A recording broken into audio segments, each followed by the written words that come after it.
to the Paranormal Pendle podcast, coming to you from the heart of Pendle Witch Country in the northwest of England. My name is Craig Bryant, author, investigator and collector of stories. Join me as we take a journey into the paranormal, UFO sightings, cryptozoology and big cats. This is the Paranormal Pendle podcast.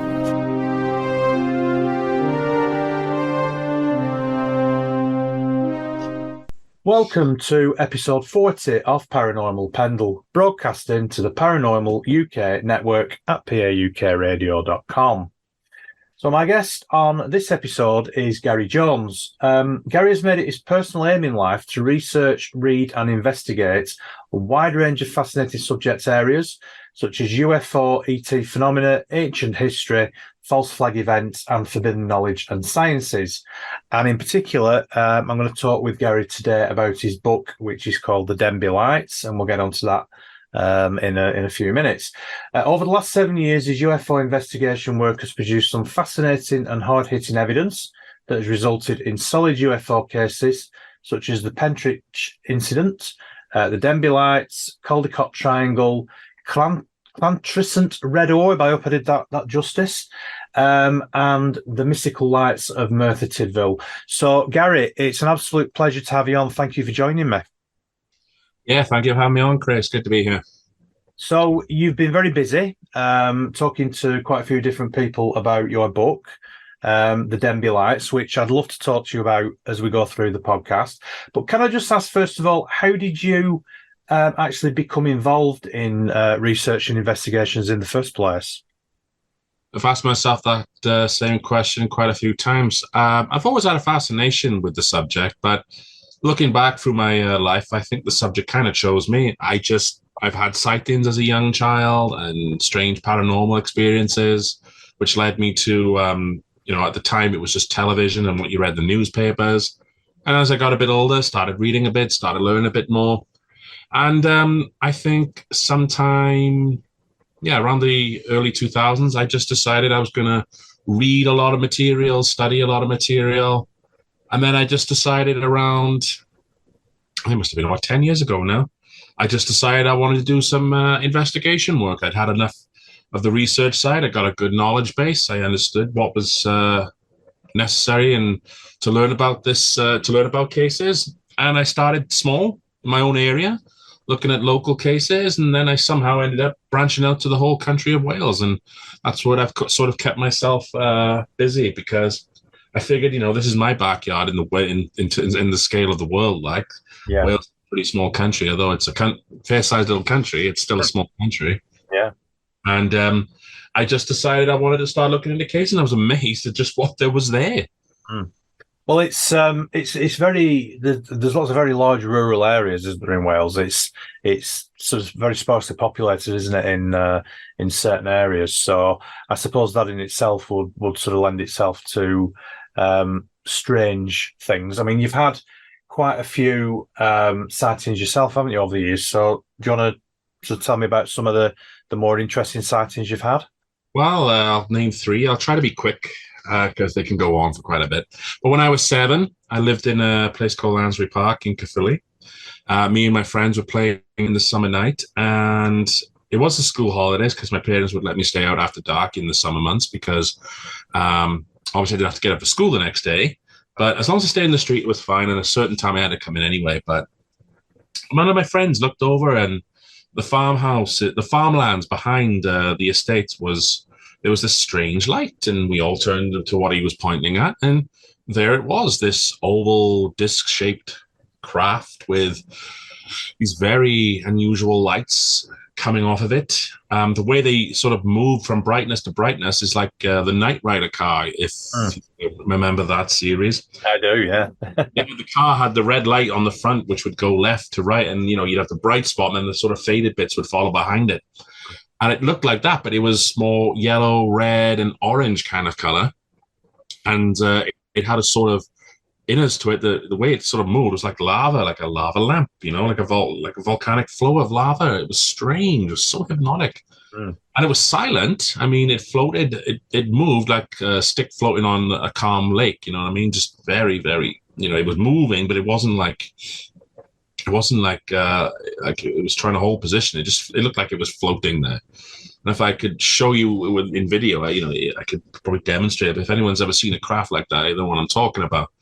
And we stayed at it for about 3 minutes. 2 minutes easy. 3 minutes, I think, was the maximum. I think we all talked about it. One of my friends jokingly said it was a UFO, and we didn't know the significance of what a UFO was. We just knew what the word meant, unidentified flying object. I think we turned our gaze from it for like 15 seconds tops, and then I looked back and where the hell did it go? It couldn't have disappeared from sight. It wouldn't have had enough time if it was a plane or a helicopter or any sort of vehicle that could fly. Oh. And I never forgot that one. And when I was 21, I think it was January of 2004. Actually, no, I've been 22. I think it was January 2004. This one, I get confused with the year 2004, but I think it was definitely January time. Excuse me, I got a bit of a cold. That's okay. I was coming home from work on the last evening bus before the late night shuttle buses took over. It was a different company, but this is the last stagecoach bus coming from Merthyr Tydfil. And I was going up to the place where I live, and lo and behold, as soon as I got off the bus, it was about 7 p.m. at night, so very dark.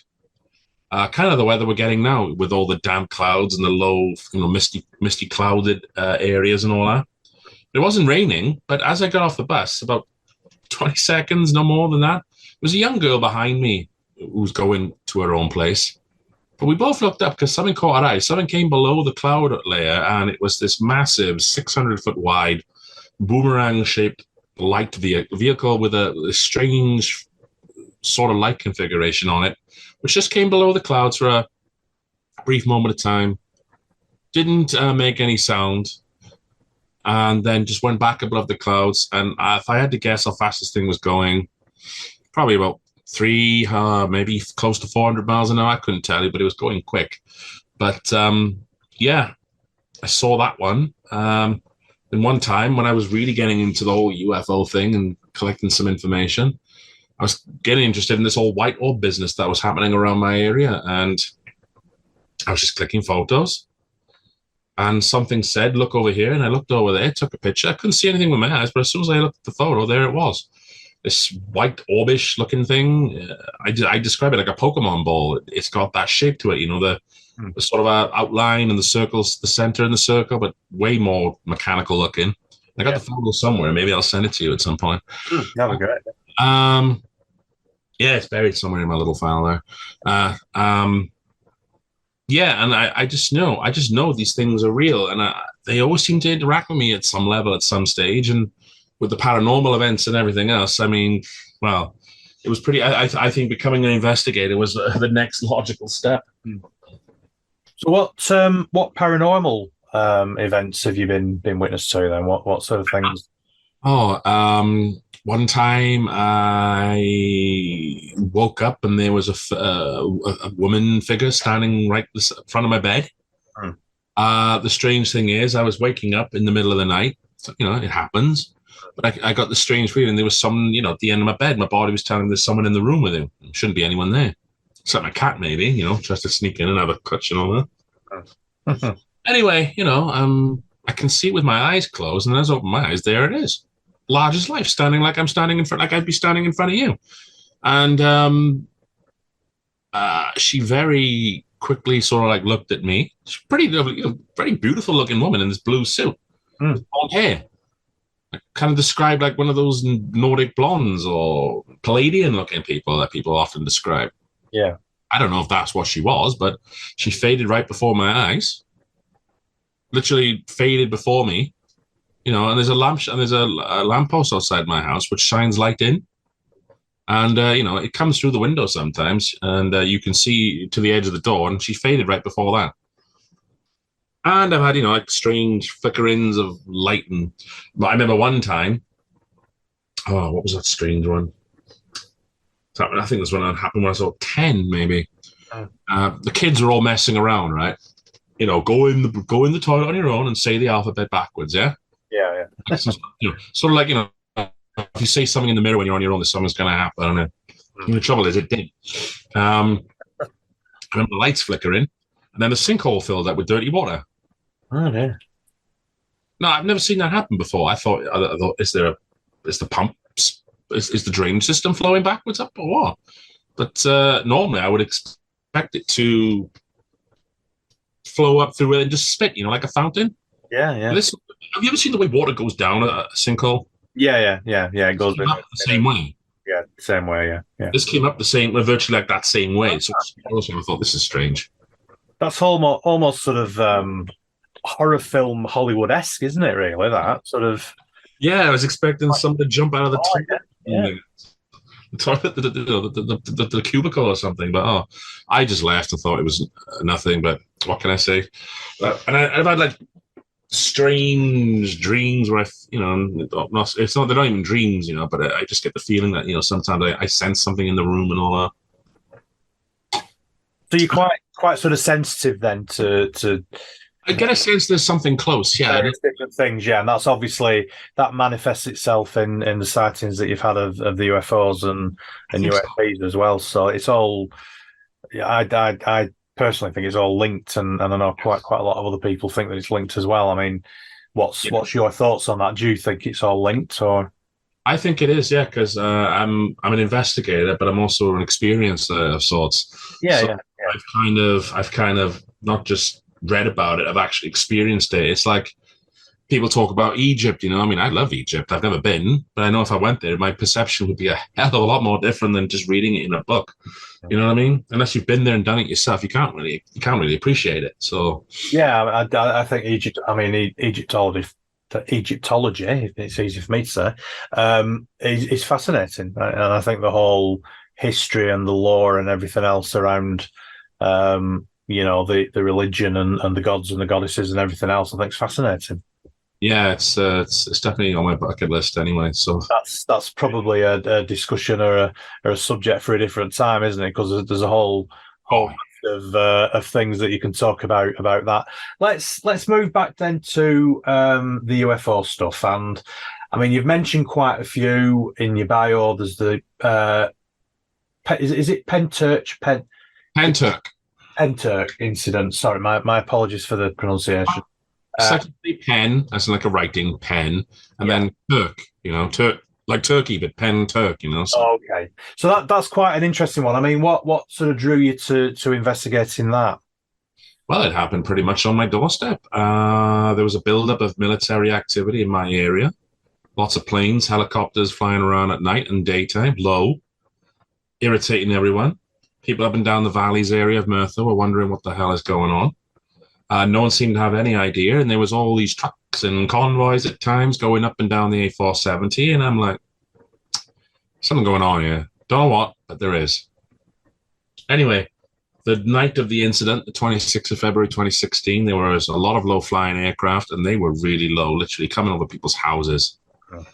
And I mean, the one time I had a Chinook coming over my roof, I could have been on the ceiling, I could have been on my chimney and touched it, that's how low it was. I mean, at one point, I even saw it in the street light. It was reflecting off of that, So the street lights out here are not that tall. I mean, they are incredibly big, aren't they? And incredibly loud as well. Oh, they make a racket. They rattle your windows from a good couple of hundred, like a good 1,000 meters away before they. Yeah. I mean, I can understand where you're coming from with that, because strangely enough, we seem to be on a flight path here, where we get a lot of military. Aircraft and particularly helicopters, in particular Chinooks. So and they do come across here very low as well, and so I can totally get what you're saying about the noise and the vibration and everything else. So Anyway, sorry, I interrupted again. It's fine. But I'll get to the point. This went on for like 45 minutes, and then 2 days go by, nothing. Like it just stopped. But I was at the Merthyr Tydfil Rugby Club. There was a conference taking place. The Rich Planet Tour by Richard D. Hall was taking place. He was going up and down around the country, and this stop was in Merthyr. It's kind of lucky, actually, because the person who witnessed it, Kaz Clark, went there that night. I didn't know who she was. I'd never even met her. Oh. And she told the room during the Q&As what had happened. And everybody's jaw dropped, of course. She told it was a UFO event and somebody got shot down. And then people started grabbing the microphone and started telling some pretty corroborating stuff about explosions and how one person worked in the hospital. There was smoke filling the corridors. The whole hospital shook. I mean, how do you shake a hospital, for crying out loud? Roads being blocked, and I was just saying, this is not an exercise. So right away, the inclination for me was to get in there and investigate. But it was a little difficult at the time because the Q&A session was kind of over, and everyone was sort of going over to Kaz. Couldn't get through to it. I couldn't get through the crowd. It's very difficult. Yeah. And we had a lift waiting outside, so I thought, damn, I got to get going. And there's a person over there who's got probably the most interesting thing I've heard since I started all this. Anyway, I thought, okay, I have to leave it. I'll probably get her the details tomorrow within the week, because everyone's now going to be talking about it.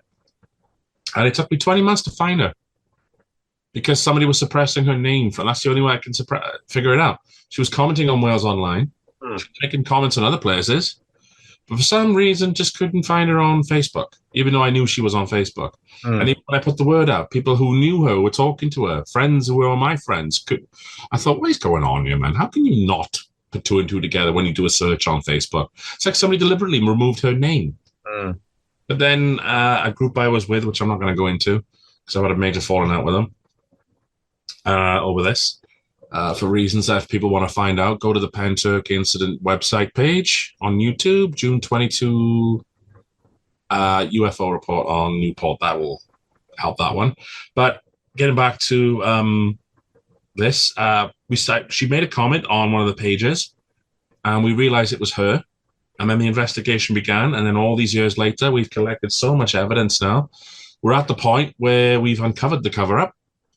Kaz's experience, along with David, her neighbor, who witnessed it with her, and some other witnesses who witnessed some other things too, all confirming that there was a large pyramid, triangular-shaped craft that the military were waiting for, right, an ambush for. Multiple objects came out of it, 15 to 20 barrel-shaped orbs, two of which came over to the witnesses who were watching by the gate, Kaz and David. Incredible interaction happening there. And then later on, we've now proved also that there was something shot down over by the Royal Glamorgan Hospital in Lantricent. And when we since shown that the military were lying, they didn't have any exercises in the area. There was no operations of any kind. So whatever they were doing here, it was more for offensive operations purposes, actual operations. They launched an operation. Over a public airspace, which they are allowed to do if there's an enemy, a foreign enemy, or what they deem, friend or foe. I guess in this case they deemed it a foe, and took whatever steps they took, and we got a book about it. Probably need another one now because there's a lot more information that needs to go into an updated version, I guess. But whenever that can be done, I don't know. And then of course, that case has really come along. I've got other cases I can mention quick.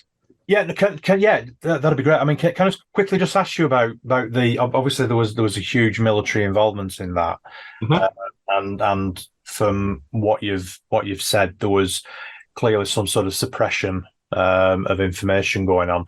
I mean, did you at any point when you got really sort of deep into that rabbit hole, did you ever worry about your own safety? Yeah, I tend to do this quite a bit, and I guess I just realized, hey, look, I could die tomorrow and leave nothing, So if they're going to take me out, they're going to take me out. And if they're going to take anyone else out, they're going to take them out. But I'd rather die doing what I'm doing now than sit around waiting for them to do it and not get anything done. Do you know what I mean? Yeah. I mean, I've had my computers hacked, I'm sure. I've lost hard drives. I've lost information, stuff in the beginning, which I know was probably not as interesting as it would be now, given that, there were some interesting comments, statements, posts. Some people sent me stuff about NASA, about the International Space Station may have picked something up. I don't know if they ever sent me the images, but I know they were in the process of trying to get them to me. Because I said straight away I was going to investigate. But I started, even in the 20 months between I couldn't find Kaz and when she went public, I was still looking for information. Yeah. So yeah, I mean, I do feel. I mean, yeah, it is worrying. You know, it's kind of scary. But I mean, I've been doing it for close to 8 years now. Come February, still not. And you're still here. Going. Yeah, you're still. I think. Well, as some people in the UFO field, and if you know, we're looking for we're treading in areas they don't want us to go. Mm. At the same time, I guess there are some people who want us to go there. You know what I mean? Well, yeah, there are theories, aren't there, that I mean, we're sort of teetering on the edge of disclosure, and again, that's another massive subject probably for another podcast, and it will be interesting actually to talking about them. Yeah, I mean, it will be interesting to get your views on that at some point in the future. But I mean, I know from doing limited research in the area around where I am in the northwest of England, there are government departments, there are government bodies who take a great deal of interest in these types of incidents, and you know, there have almost been your archetypal, and again, this sounds very Hollywood, but you know, your men in black turn up to these sites, and I know that, you know, there's been incidents in the northwest of England where these people have just arrived on these sites where things have been seen, and they act particularly, you know, peculiar to normal investigators. So there is definitely a government department which is involved in these sort of things. And did you get any sort of any sight of anything like that when you were doing that particular investigation? I think if I started early on, I may have, but after 20 months, I guess it kind of cooled off. Yeah. I think Cass can tell these stories about some strange, you know, the way the military people, she knows people who are dressed like civilians, but clearly look military, but their incredible physique. Yeah. And the way they talked. Anyway, yeah, there's been that. It's a lot I could go into. That would take up the whole hour. But I mean, I've come across some strange individuals myself. I just don't know if they were anything to do with it. It's just, you know, where I live, it's pretty, I won't say it's dull, but, you know, you get to know the characters of the place and the sort of feel of the personalities you're going to meet. And there's just been a couple of times where people have introduced themselves to me. Yeah. You know, I've never seen them before, but yet and they say things, and I'm just like... And they sort of stand out, they're not... They look normal, but they stand out because of the way they mannerism themselves. You know what I mean? Yeah, it's interesting. Yeah, it's odd. I just don't know if anybody's ever experienced that, but I'm just saying that. I'm not saying that they were, you know, those men in black type people, the strange government people. I'm just saying sometimes I do come into contact with them in the places I would never expect to see them. Yeah. Well, I mean, I've spoken to other you know, very well-respected investigators. I won't mention any names, but I have spoken to other people who've said similar things. You know, they've had they've met people in the street who they just didn't feel right speaking to.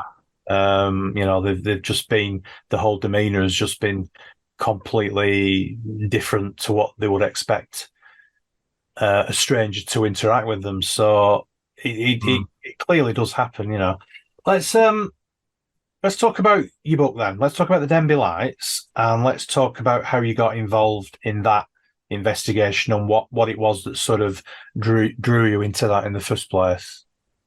Well, like I said, well, that particular case came along in my lap around April of 2018. But what happened is when I was researching around October 7th.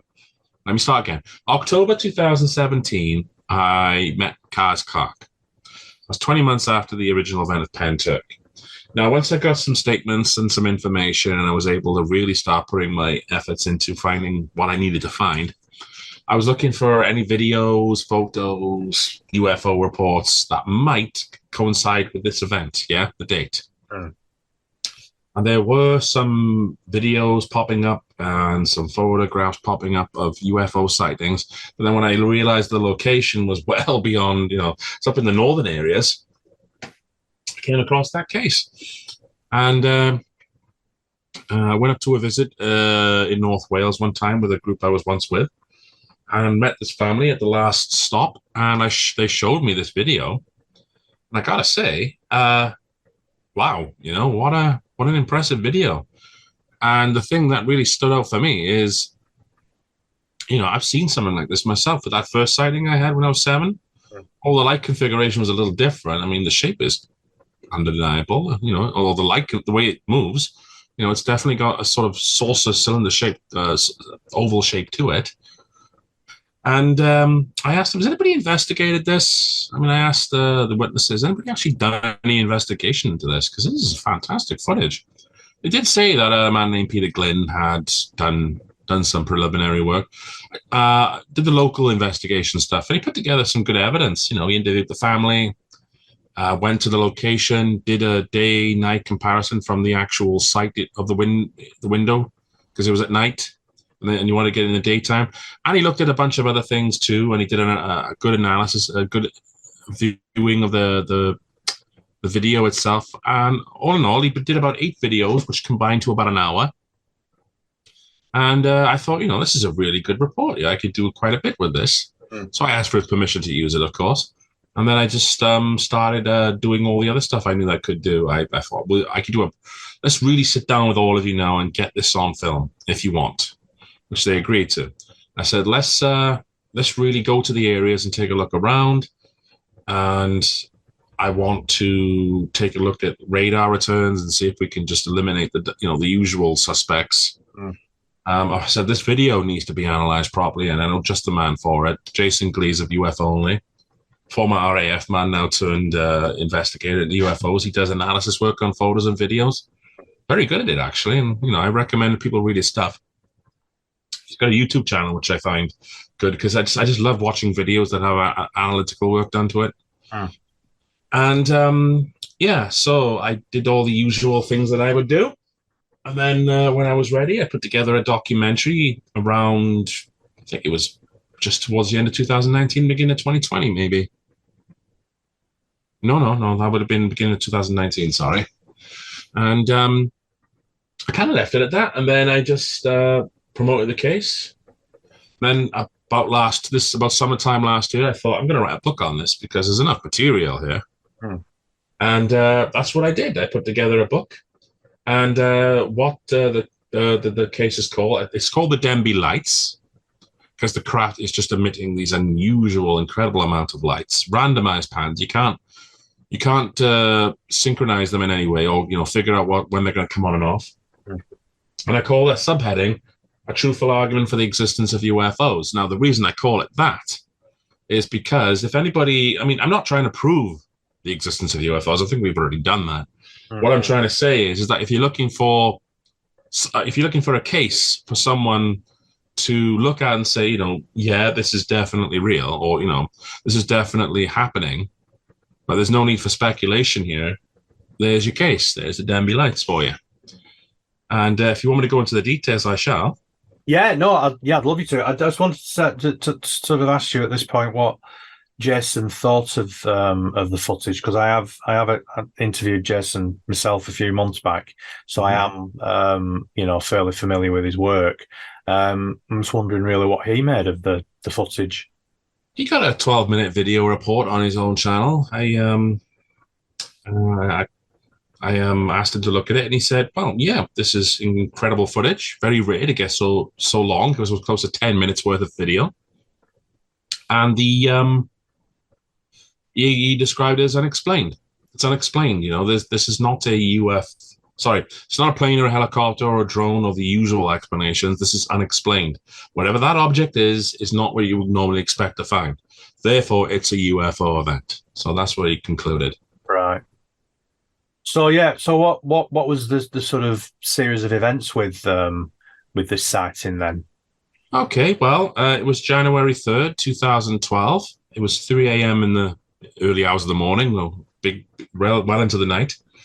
Nathan Thomas was the first person to witness it. He was 12 at the time. He heard a noise outside because it was a stormy night, 50, 60, 70 mile an hour winds, strong gusting winds. It's like freezing temperatures, 0 degrees, and the rain was coming down. So visibility was poor as hell. And he went outside. Anyway, the noise was his bin as he looked out. The bin was quite a big, I don't know if you've ever seen those big council bins, the really big ones. Obviously it was packed full that night because of the, It's the Christmas rubbish and everything. Yeah. New Year's Eve. Anyway, as he looked out, he could see something was dazzling with lights in the distance. And as he looked, he thought, was that a reflection from my window, or coming off of the TV or something? And as he opened the window, he realized it's coming from outside. It's not from inside his room. Reflection. And he looked at it and he realized, oh my God, that's one of those UFOs, isn't it? And he goes to get his brother, who's in the next room, Alex Thomas, who's 14 at the time. And he was trying to get asleep. And Nathan was kind of annoying him, go away. And there's a UFO outside, Alex, UFO. So come see. So obviously listening to his brother, he thinks, winding me up, but he seems to be genuinely trying to get his attention. And he goes to the window, and if you could, I would have loved to have seen his expression. He obviously went from being tired to suddenly, instantly awake and, oh my God. Mm. And Nathan had been given a video camera. The camera was a Camilio S30 made by Toshiba. And at the time, it was one of those nice little handheld cameras you could use for parties and weddings, just a video log events. Mm. Nothing like today, of course, but the video was a very good quality. The video worked very well, worked well enough. And they started recording. And they got about 3 minutes worth of video before you can hear it in the dialogue they're using, their voices. I transcribed the video, by the way, in the video documentary, if people want to see it. I'll send you the links to that anyway. Yeah. But they went down to go get their mother, Linda Pritchard. She was a third witness to see it. And Alex came down, the one who was trying to get asleep and now wide awake. literally shout, I wouldn't say he was shouting at his mother, but, eager to get his mother up, thinking, she got up and what, thinking, is the house on fire? That's her words. Is the house on fire? There's nothing wrong. It's just Alex getting all excited. And she goes upstairs, takes a look, and sees it for herself, the lights. Now, at this point, they're filming again, and the lights are really starting to go now. And yeah, what you see with the camera is not what they see with their eyes. Their eyes are getting a much better definition of it. Yeah. It's oval shaped, it's saucer shaped. They're talking about the light on top. They can see that underneath it as it tilts up and down. This thing goes from a horizontal to vertical position, from flat to 40 odd degrees, maybe. And at one point, they decided to go and wake Kira up, and this is Linda's granddaughter. And she could hear the sort of commotion, like it was waking her up. And then she realized, something was going on. And I think Nathan went to wake her up. And then by that point, all four of them are watching it. And yeah, you can hear it on the transcript of the video that they just, what is that? Mm. And it's interesting when you listen to how they speak. Linda's like, that is the most amazing thing I've ever seen. Mm. And Alex is similar, but a little more eager as well. He's like, I've never seen anything like that before in my life. And he's getting worried, that people are going to come visit him. Mm. And Nathan, the youngest one, he's so enthusiastic. So, should we put this on YouTube, Alex? Should we put this on YouTube? Should we contact the Post? Contact the local press.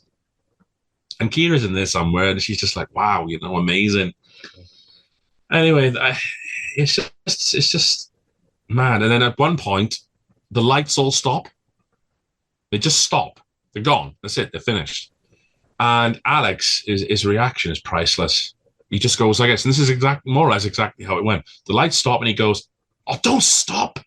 Like that, turn on, will you?" Yeah. He didn't say that part, but that's where it is. He's like, "Oh, don't stop!" He's so freaking eager to see them again. Yeah. That's their attitude today.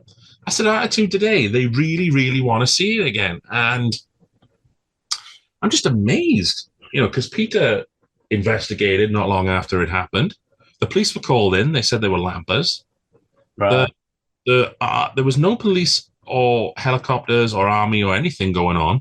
The farmer doesn't work at night, and the golf club, which is there with the quarry in the distance, they're all shut. They're nowhere in line with the lights anyway. But obviously, looking for normal explanations, this is what people would go on. And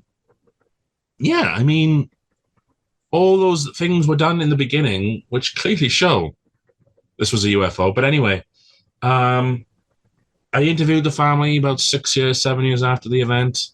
Their memories were as fresh as the day it happened.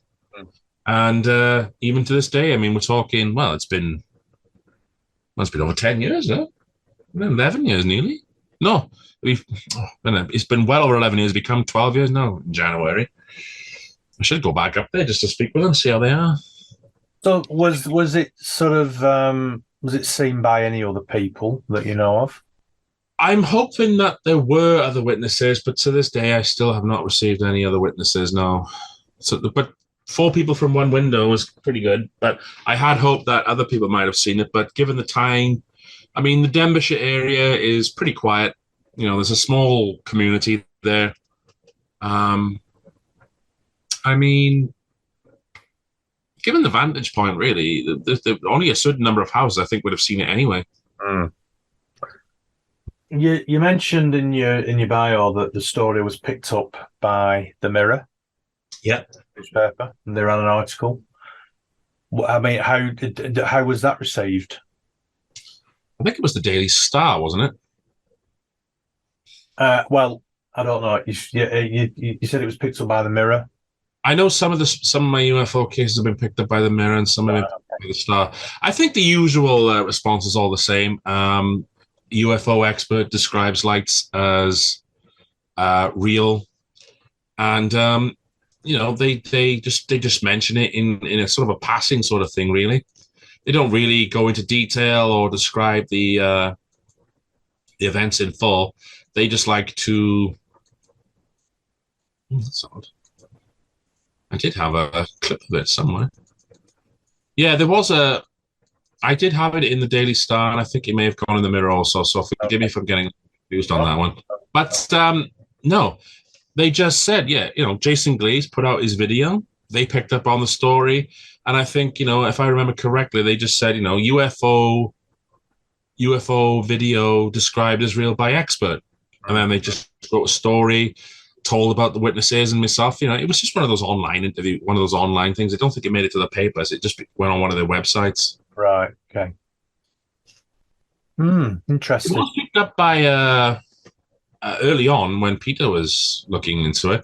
And Peter's a local UFO investigator at the time. He was interested in this stuff.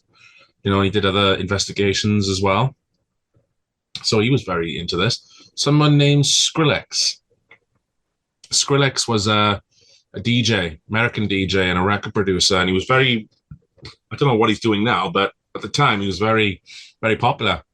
Excuse me. He was very, very popular. And he put the link to the video on his Facebook page, which automatically meant all his followers went to that page themselves. And the views on Peter's page went from something like a couple of thousand up to like 10,000, 20,000, 50,000. I think at last count, it was somewhere around like maybe 400,000. All right. Okay. And that sort of just, that really obviously opened the case open for a lot of people then. So I was quite surprised that, I mean, the local media picked it up, but I don't think anybody in the mainstream was bothered with it. But the family became targets for some of the, you know, debunkers out there and the people who feel it's their duty to out, you know, liars. And even when they got video evidence, they're still liars. Oh, I tell you, the treatment, the way especially Nathan, you know, the youngest one who saw it, was so enthusiastic. He won't talk about it now. No. I mean, he may give an interview and audio, but you won't get him on a camera. And I think even if you get him an audio, he'll be, because I think he just got fed up with the attitude that people have towards it. Yeah, and I think that's an issue, isn't it, in general with witnesses that a lot of people don't want to come forward, do they? No, because of the absolute idiots. Well, I could think of stronger bloody words. Yeah, but I mean, there's a guy named Mick West who does the, what do you call it, Metabunk. And I'm not against Mick West being someone to be skeptical, but it seems like everyone on Metabunk lately, their default mode is just skeptic. No, I wouldn't even call it skeptic. I mean, their thing is confirmation bias. They all just get together and they say every UFO thing is a lie. And, you know, although Mick has done some good work on other things, cases that have been fraudulent, and he's outed those frauds very easily. When it comes to the more genuine stuff or the more, realistic, hard-hitting stuff, those are given the same sort of scorn. They just can't be real. Begin the same. They're not allowed to be real. And I'm like, well, why the hell are you flipping deep? What's the point of Metabunk then? What do you stand for? Because he's got it down on his page as aliens versus golf carts. Right. That's what he's calling it. And he only took that small video from the Daily Star's little edit there. Yeah. And this is what he called it: footage of spooky spinning UFO in Wales declared genuine by expert. And that was basically the whole story. After that, they just named Jason as the expert. They named me as the investigator. They named the place where it happened. And it wasn't all that much of a story, to be honest with you. It was nice for them to declare it, for them to talk about it. But obviously Mick found this and decided to call it Alien versus Golf Carts. And I said, have you actually looked at the whole video? Have you actually been to the place? This is why I consider field research a genuine, a genuine thing for UFO investigators to do. Because by the time I figured out, this is the one big thing I did do for this case. I lined up the two furthest light points I could find in the video, right? Because it seems to me this object's not moving; it's staying where it is. So when the lights are going on, furthest left, right, and furthest right light. And I got this in the book, how I'd done it. I then take the location of where the sighting was from, and then I just keep lining up that and following the line as far as it will go. And it does lead up to the day and night time photographs. When you overlay them, does show that it's pretty just below the landscape point in the photographs. And Mick has decided that this thing is lights or vehicles coming from the top of that mountain hill place by the golf course. That's all it is. Okay, good theory. I've never heard that one before. E.T. came to Denbigh to play around a golf. I guess he thought the Masters was on or something. But if anybody's on vehicles, because this is where Peter comes in again. He went around those fields, couldn't find any tracks or any evidence of vehicles, quads, bikes, or anything like that. Bikes or scramblers, whatever you call them. And I said, and the way I lined it up, right, from the furthest lights to the left and right, going up to the golf course, there's a woods up there called Christmore Woods. Is it Christ or Christ Woods or something like that? It's got a Welsh name with a strange. It's just the way you pronounce it. I thought it sounds like Crestwoods, but it's called Christwoods or something. Christwoods. Yeah, like that. There was something to do with a lady called Margaret Pritchard, wasn't there, to do with that? And yes. Some clearing. This will lead into that. Yeah. Okay. If somebody was riding vehicles around there for 15 minutes, right, they would have to then drive it through the woods, through thick, dense woods, crashing into trees, bumping into things, and being able to avoid all that and come back round and do it all again for 15 minutes. Because that's how long the sighting lasted for, sighting-wise. And somehow then tilt off the ground and go and then have their bikes flying in the air like E.T., I guess. He must have been up there. But, so and the golf course, if they were on the pitch, on the fairway, it's obscured by a small banking. It goes up, and then it goes over and down. Does that make sense? Yeah. It would be obscured from their sight. They wouldn't be able to see anything, even if there was someone up there. And one day I went up to the woods to have a look around, and I found out when I was there. This is the value of going to these places. Sometimes people say things when you're on location that you wouldn't normally pick up in an interview or a phone call. She said 6 weeks, no more than 6 weeks, probably less than 4. This huge section of woods, this lovely area that they loved walking through, because there's a path through there, but it's a very narrow path. You're not going to ride a big vehicle through there. Not enough to get through in single file, let alone anything else. But they chopped down this large section of trees. They weren't exactly, shall we say, felled, removed, and taken away because of anything contamination-wise. They were just chopped down, removed, and sent over to the side. Now, I don't understand why it happened. I think maybe the storm did something to them. But I have a sneaky little feeling that maybe something with the UFO was involved. maybe coming over that way. Mm. And I've tried to find out about why this was done, got no answer. I've tried writing to the councils and the local authorities up there, not really getting any answers. And I've since learned that that particular woodland area is an ancient woodland and is protected under certain laws. They have protection rights for that area. So, you know, I mean, if someone's going to touch it or go in there and have a mess around with it, I mean, yeah, what's it?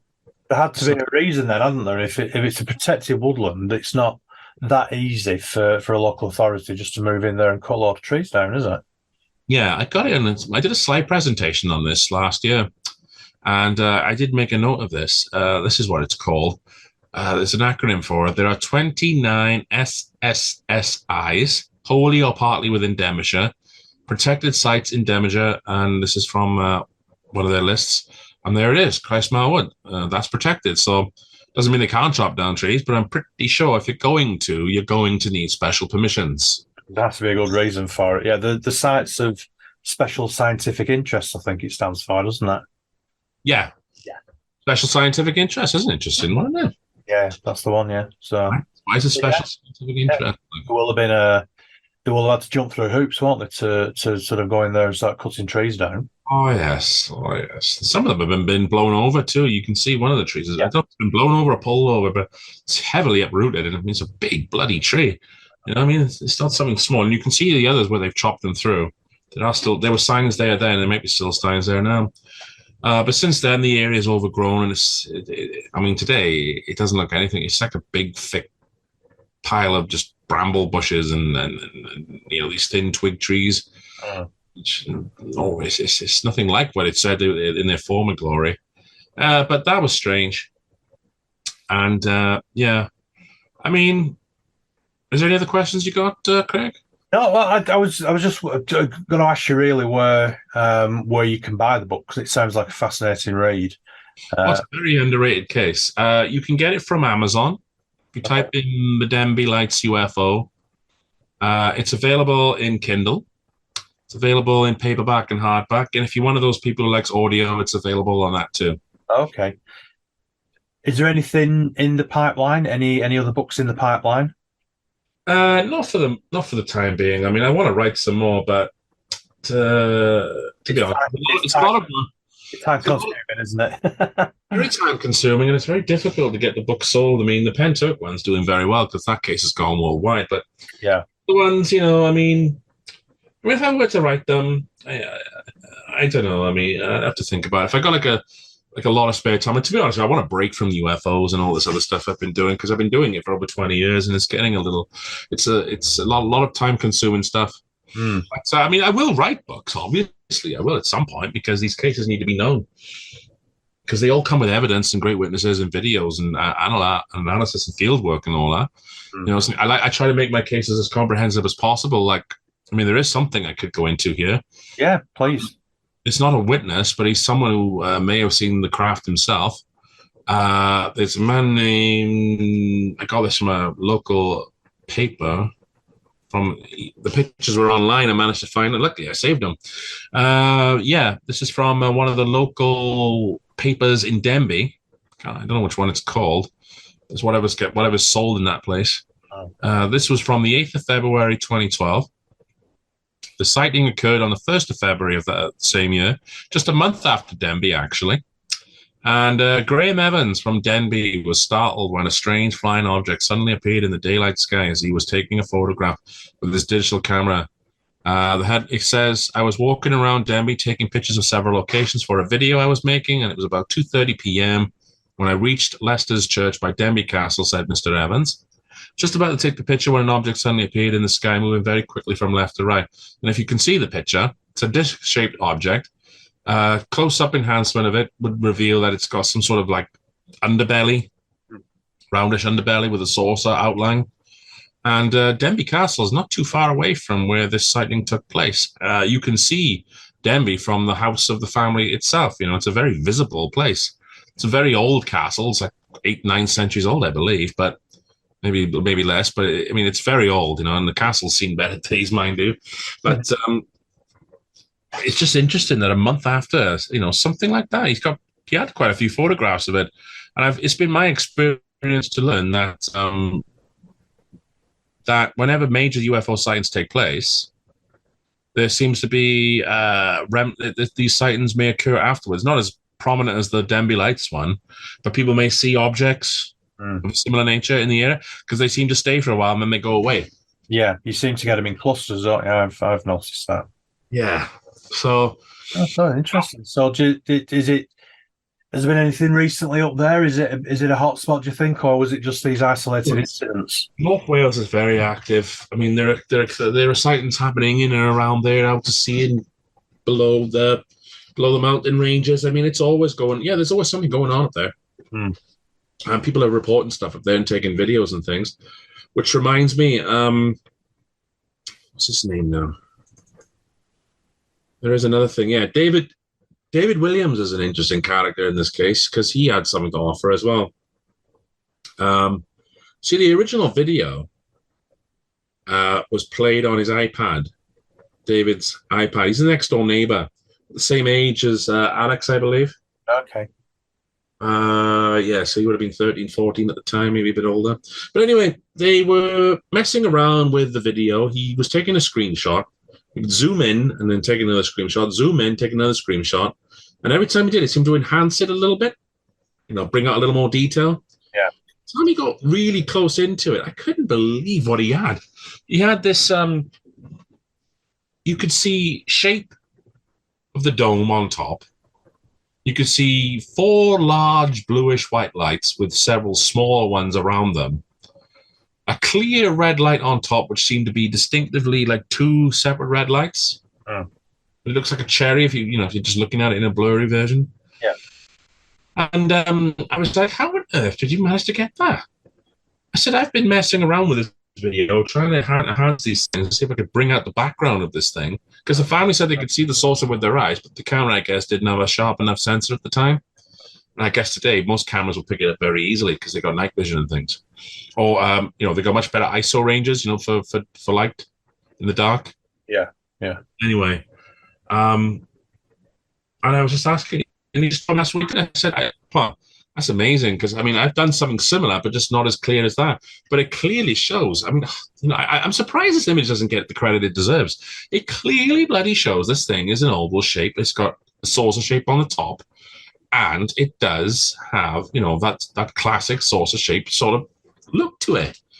Whatever this thing is, it's a solid object of some sort, but it's clearly not designed by man, because we don't make them like that unless we've recovered some. And do you know what I mean? Yeah, reverse engineered it. Yeah. Oh, that's interesting. Yeah, so it's a sort of classic saucer shape that you imagine in a sort of 1950s B movie. Is it that sort of shape? I could say that. Yeah. I mean, I wish I had the image to show you. Yeah. But, it's. I can imagine it, and I'd hope that the listeners will be able to imagine it as well because of the way you've described it. It's sort of like the Day the Earth Stood Still film from the 50s or 60s, whenever it was. That sort of classic silver sort of UFO shape, circular UFO shape. Well, what's interesting also is when I've interviewed the family, all 4 witnesses, I asked them about these lights. I said, how'd they look to you then? I mean, because obviously you've all seen it, but if I asked you to describe them, how would you describe them? I think Alex described it like explosions, going bright and then dimming down, bright and dimming down. I think Nathan described it like a real bright firework display, but, contained within that area. I think Linda has described it a similar way, but what is very interesting is Kira's description of the lights. Kira said something in the interview that I'll relate to you now. I mean, she described the lights like, I don't know if you've ever been on holiday or you've ever been in a swimming pool and you see the lights under the water. I mean, the water, no one's in the water, but the lights are underneath and the water's moving around. Yeah, so the shimmering. Yeah. Shit, it was like that, but it was more hypnotic and it was just so unbelievably mesmerizing. And And I said, "Oh, it's something you really want to see again?" "Oh, yeah, yeah." And I think we got into a conversation about this. I said, "Oh, okay, then. So if you told me you're an Ed Sheeran fan, I mean, if you could get a backstage pass to a tour of Ed Sheeran, for the whole thing, or win the lottery and go live your dreams, or and go see the world, or see this thing again, what would it be? Oh, I'd see this thing again, because it's priceless. I mean, that's how much of an impact this thing has made." That's interesting, isn't it? So you have to wonder then whether there was indeed some sort of hypnotic element to these lights, or whether it was some sort of perhaps subconscious communication or something like that.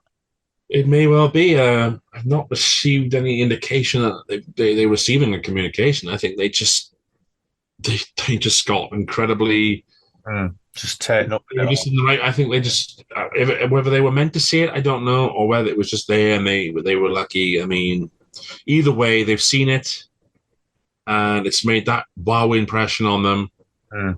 And certainly, it's they've lived there their whole lives, even all this time.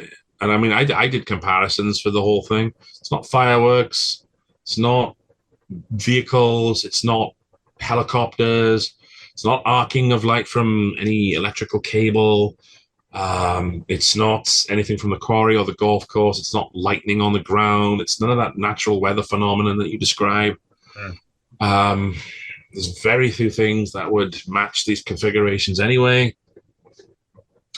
And, hovering and tilting vertically, and the light pattern that we saw, please explain to me what vehicle does that, or any kind of craft that you can think of besides UFO, I guess. Yeah. I mean, what else was there? What else was there? It just remains a mystery then, really, as to what it was. All I can describe, I mean, in their minds, it's an extraterrestrial craft, and I mean, if we don't have them, I would. I mean, I'm not saying that it wasn't. But I mean, with me, I mean, I always remain open-minded and skeptical. But I mean, I keep hearing about all this reverse engineering stuff.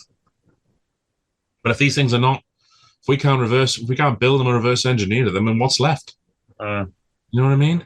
Yeah. I mean, to me, I think it is an extraterrestrial vehicle of some sort. The question is, where did it come from?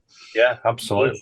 North Wales is notorious for having things coming in and out of the sea. I mean, there's been so many freaking sightings up there. It's unbelievable. You got the Berwyn Mountains in 1974. There's a book coming out now with Philip Mantle, with Mark Ollie, is it? With the Gary Rose case from 1983.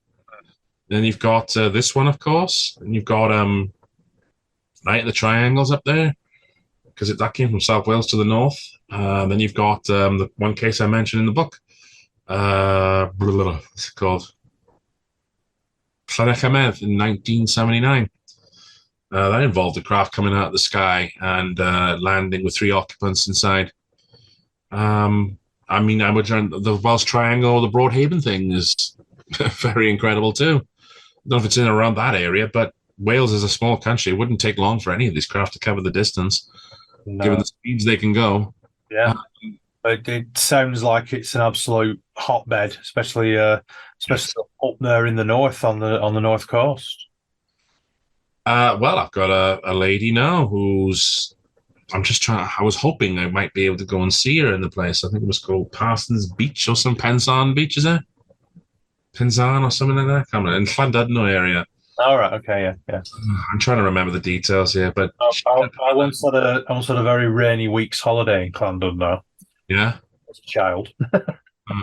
Well, what time ago then? I imagine you're probably a well-grown adult now. Yeah. I'm certainly getting long in the tooth, let's put it that way. If I wasn't I mean, it's interesting, isn't it? Because you've got Anglesey up there, and of course there's a nuclear power station, isn't there, on Anglesey? I was. Do you know? I have looked. I know there was a nuclear power station there. I didn't think it was around that area. There is one on Anglesey. Yeah, definitely, because we actually drove past it when we did a tour. Well, we sort of drove around Anglesey in a day, because it's for people who don't know, it's a fairly small island off the north coast of Wales. We were staying in Beaumaris at the time, so we just went for a drive around, and we actually stopped at a petrol station, and you could see the power station just literally maybe a half a mile just down the coast, and it was playing havoc with the central locking in my car. And I actually went into the garage and said, I've got a problem with central locking. And he said, "Oh, it's all right. It's just the radiation from the nuclear power station.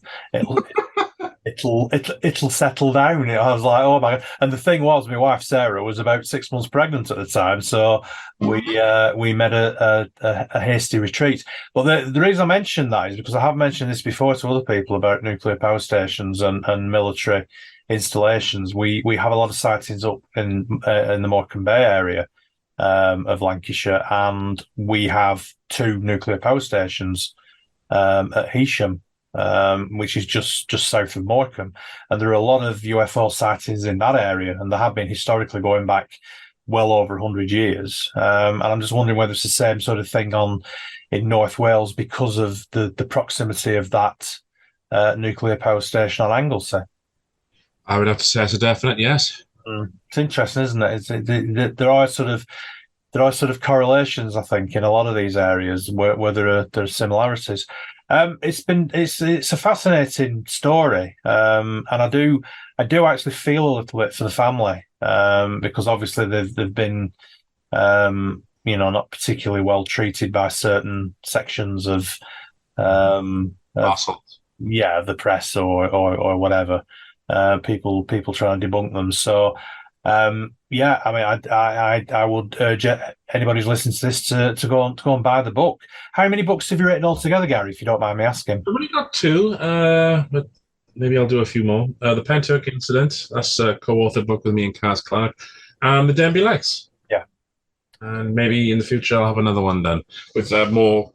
That would be the more series of cases that I've done. Yeah. Do you have a website or anything where people can get a hold of you? I'm only on Facebook at the minute. I was going to get a website going, but I got so much going on. I can't really devote so much time to all these other little things. But I'm on Facebook and the Gari Jones, so you can find me there. Okay. And if people want to send you any stories or sightings or anything from your area, they can do obviously through Facebook. Yeah, they can do it through Facebook. Yeah, that's usually where I like to meet people or contact people because. I think maybe I will set up a website at some point just to say, if people want to. Yeah. Just get in contact with you and that. Yeah. Well, no. I know people might want an email or a number, but I don't really have those facilities right now because it's a lot of work. I'm busy with so many things. I can't really. Yeah. Devote. So I'm trying to cut back on the number of things that I'm doing because it sort of like eats away at my time. Yeah, no, absolutely. I know exactly what you mean. It's a very fine balancing act, especially when you're working full time and you've got a family and everything else. It's it can become all consuming and all. It can take over your life. So I can fully understand where you're coming from with that one. Yeah. But maybe at some point I will, because at some point I do intend to take a break from it because I want to do a bit of traveling around the country, just see a few places, spend a few nights here, a few nights there. Yeah. So Facebook's probably the best place to get hold of you, and obviously go out and buy your books. That's the main thing. Yeah, I'll give you a link to all of that anyway, and then you can put it on the thing if you want. I will put it on the description for the podcast. Yeah, that'll be brilliant. Well, it's been great talking to you, Gary. Thanks for giving us your time this evening. It's been a really, really interesting. It's been a story that I've not really sort of done much research about. So it's always great to hear about these sort of stories that I don't know much about anyway. So it's been fantastic talking to you. Thank you. You're welcome, Craig. Thank you. Thank you. You can visit my website at www.craigbryant.co.uk. Paranormal Pendle will return, and remember to keep watching the shadows.